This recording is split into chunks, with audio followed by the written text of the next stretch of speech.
আমরা অনেক কারণেই দুঃখ পাই।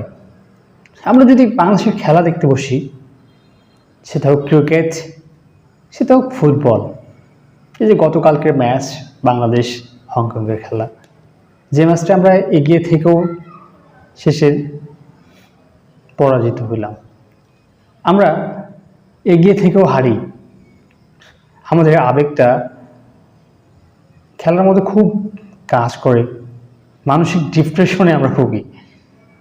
এই যে বাঙালির মন আবেগ দিয়ে চলে, জেতা ম্যাচ হারি, হারা ম্যাচ জিতি না, জেতা ম্যাচেই হারি।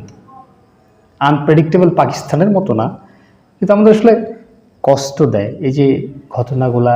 জেতা ম্যাচ যখন হারি, বাংলাদেশের মানুষেরা খুব কষ্ট পায়, কারণ অনেক প্রত্যাশা নিয়ে খেলা দেখার জন্য টিভি স্ক্রিনে, মোবাইল সেটে এই সময়গুলো পার করে, আর যখন হারি তখন আপসেট হই।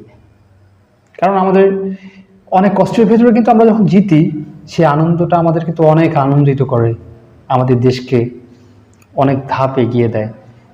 আর আমরা যখন হারি, আমরা এই হারার মাঝে কষ্ট খুঁজে পাই।